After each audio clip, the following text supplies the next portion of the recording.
Welcome everyone, it's week 2 of Shadowlands and we now have enough soul ash to craft our first legendary. The new raid and Mythic Plus are just a few days away, so in this video I'm going to go over legendaries for every pre-spec and give you my thoughts on which ones you might want to craft. If you really want to craft your legendary before stepping foot into raid, I'll also go over which ones I think are the best pre-raid options available to us. At the end of the video, I'll give you my legendary plan and my reasoning behind it, and I don't want to spoil it, but it's a little out there. I'm curious what you all think. But before we jump into it, I want to say that you can't really go wrong crafting your legendary. So I'm going to give you the same advice I gave you in my Covenant video.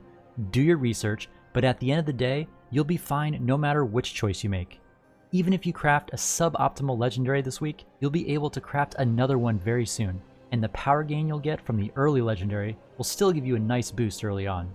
So if you're the type of person who wants to jump right into it and craft something before the raid opens, you may not have the absolute best legendary available to you, but you'll still be in good shape and will be able to craft a second legendary very soon. On the flip side, if you're not sure which legendary you want to craft, there's no rush. The only hard cap you have to consider is you can't have more than 8,000 soul ash on your character, so you don't want to wait longer than 6 or 7 weeks. One very viable strategy is to hold out on crafting your legendary until you either get the raid pattern you want or until you feel you need a legendary.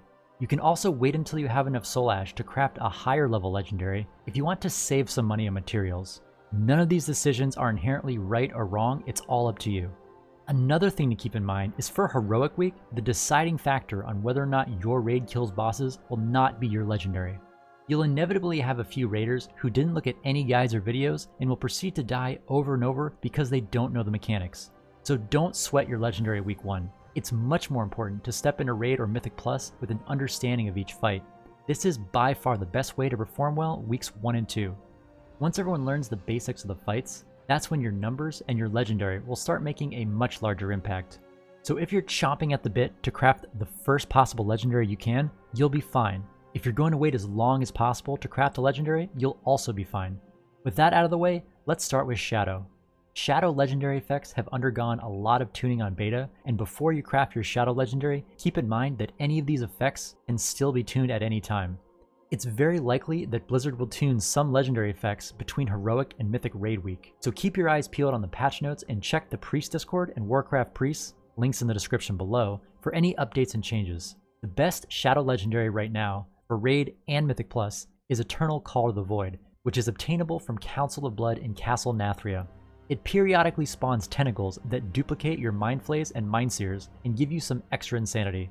Nothing groundbreaking, but definitely a fun shadow aesthetic and a little extra DPS. If you don't want to wait for your legendary pattern to drop from Raid, your best bet is to farm Shadow Flame Prism from the other side if your primary focus is AoE damage, and Talbot's Stratagem from the upper reaches in Torghast for single target damage. But since the second best legendaries for Raid and Mythic Plus are different, and the best legendary is the same, it might be a good idea to wait until your first Council of Blood kill to make this one, assuming you plan to play Shadow in both Mythic Plus and in Raid. Don't quote me on this, and I really hope I'm not wrong here, but I believe there's a 100% pattern drop rate from Raid bosses, so it shouldn't be difficult for us to get the patterns we need. If you do plan to run Shadow Flame Prism, recognize that it changes your rotation slightly, and with the Mindbender extension, the Ravaged Shadows Potency Conduit becomes a much more attractive pick. For Discipline, the recommended raid legendary is Clarity of Mind off of Sludge Fist, which operates slightly differently depending on if you take Spirit Shell. With Spirit Shell, it extends your atonements by 3 seconds and reduces the cost of your damage spells by 30% while under the effect of Spirit Shell. Now, 30% reduction in mana cost sounds nice, but our damage spells, outside of Mind Blast, are our least expensive spells. So while this 30% reduction for 11 seconds is a nice addition, it's not going to return huge amounts of mana to you. If you opt out of Spirit Shell, it extends your Rapture atonements by 6 seconds, which basically means you can do a ramp every 45 seconds with extended atonements. First, ramp with Shields, Double Radiance, and Evangelism. Then, once you have your Radiance charges back, you can ramp with extended shields via Rapture, then Double Radiance. Whether we take Spirit Shell or Evangelism will depend on fight timing, but this one legendary has us covered either way. If you want to step in a raid with a legendary before your first Sludge Fist kill, the Penitent one is not a bad alternative that drops out of Torghast from the Soul Forges, which I think was active last week and probably won't be active next week. So if you haven't gotten it already, it most likely won't be an option for you for a few weeks. This legendary is pretty good in Raid and in Mythic Plus, giving you a 60% chance with each Power Word Radiance cast to empower your next penance with 3 additional bolts. It does have 2 stacking charges, so if you double Radiance, there's an 84% chance you get at least 1 charge. This legendary has the benefit of giving you more DPS as well as adding a lot of HPS to your ramp if you get a proc. It's also by far the coolest looking and feels the best to use. Watching 6 bolts fire out in rapid succession feels incredibly impactful, but the probabilistic design makes it a bit unreliable. For Mythic Plus, conventional wisdom is to go for twins of the Sun Priestess off of Stone Legion Generals. This lets you receive full benefit from Power Infusion when you choose to cast it on an ally. So for Mythic Plus, this gives you the extra throughput you need for either healing or DPS, while also empowering one of your DPS players to push through a tough pack. However, since this drops from Raid, I'm going to also recommend the Penitent one for Mythic Plus if you don't want to wait for this Raid pattern. For Holy, there are 2 legendaries I think might be worth getting. Most people in the community are leaning toward Harmonious Apparatus, which I think is a great pick and synergizes incredibly well with the primary Holy Priest goals of maximizing throughput via Holy Words, and Circle of Healing and Prayer of Mending are 2 of your most mana-efficient spells that you will pretty much always keep on cooldown.